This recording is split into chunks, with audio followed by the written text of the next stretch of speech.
on the climbs, but look at this. In fact, Ulrich has taken over the responsibility now. Let's see if Armstrong can respond to this one. Well, this is most interesting now because Lance Armstrong may not have expected Ulrich. Again, the rumours emanating that Ulrich had a stomach problem. Lance has come up. Ulrich has looked over his shoulder, seen the maillot jaune of Armstrong alongside him. This is beginning to look a very interesting start to the climb to me, because Ulrich has called up his team. There are 3 of them here now. Armstrong must be a little concerned about this. Well, he's responded immediately. He's right onto the wheel of Jan Ulrich. Let's not discount the team of Ulrich either. Team Bianchi have only lost 1 rider so far, Tobias Steinhauser. He was one of the riders more expected to perform in the sprints, but he has got a host of very good climbers in his team. Look at the field disintegrating here on this climb. Vinokourov trying to recover, trying to find some kind of rhythm. He will try and limit his losses over the next kilometre or so. Logically as well, just over a kilometre to go to the summit. He's stamping out the authority. He could see that there was a little bit of lack of cohesion at the front of the group, so it's his turn to come forward and set the pacemaking. But he still looks across to see what the faces of the other riders with him look like. While further up the road, this man is leading a lone escapade. Number 161, Georg Tocznik, who is the leader of Team Gerolsteiner, along with Levi Leipheimer. Phil, we've been in the saddle today for almost 4 hours and 52 minutes.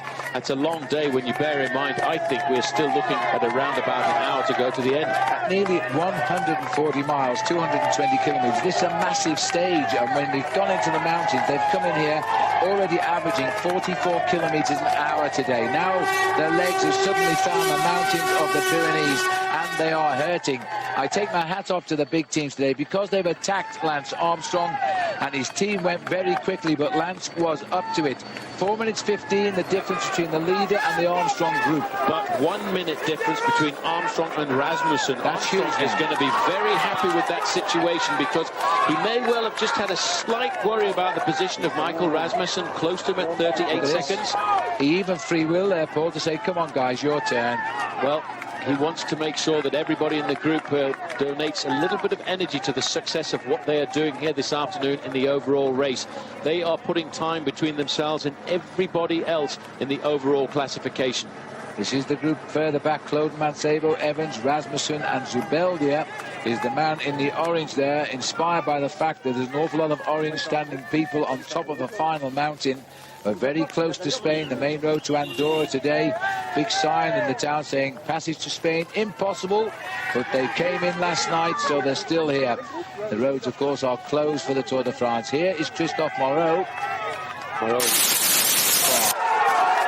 This is turning out to be rather an exciting day in the Pyrenees. Everybody was expecting and looking to tomorrow's stage, when we know there are going to be 6 massive big cols, and the finish comes at the end of the Pla d'A. Floyd Landis now flickered the wrist there to the master himself, Lance Armstrong. Come on, Lance, it's up to you to set the pace now. I'm not your teammate anymore, I'm a rival.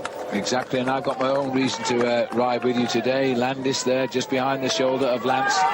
52 seconds to the group behind of Rasmussen. Add on the 38 he was behind before the start of the day, and he's a minute and a half out of the race now behind Lance. This is turning out at this moment in time being a very good day for Armstrong, but the other boys have shown that all of the teeth haven't been taken out. They still can bite.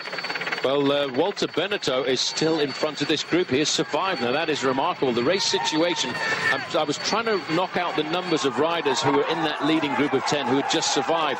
Well, Tocznik, we know, is leading the race. Still in second place is Stefano Garzelli, and still in third place is Walter Benetto. So he's done a great job to survive for Boyga Telecom.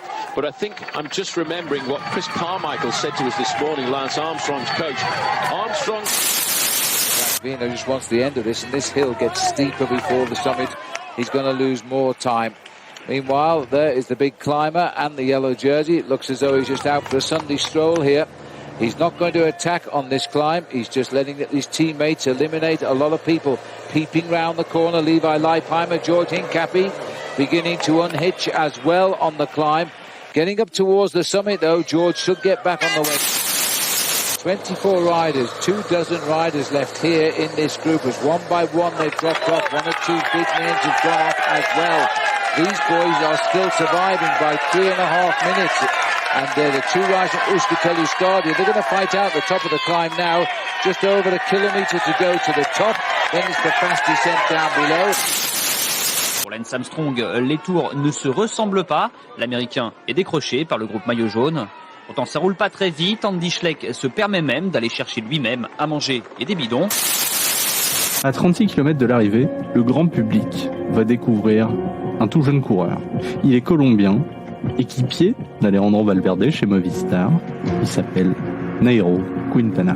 Et c'est Nairo Quintana, il me semble, qui passe à l'attaque. C'est le petit Colombien de l'équipe Movistar comme prévu, la route s'élève et Nairo Quintana est en train d'accélérer en tête de peloton. Il va même basculer en tête du col de Pailhères, premier col hors catégorie de cette 100e édition du 44 à 2 minutes 45, 2 minutes 45.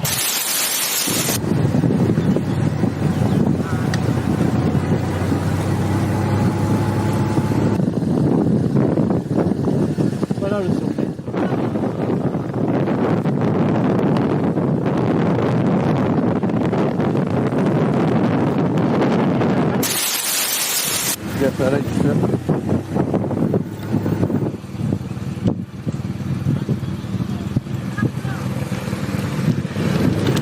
Reste les poursuivantes toujours en 25 secondes.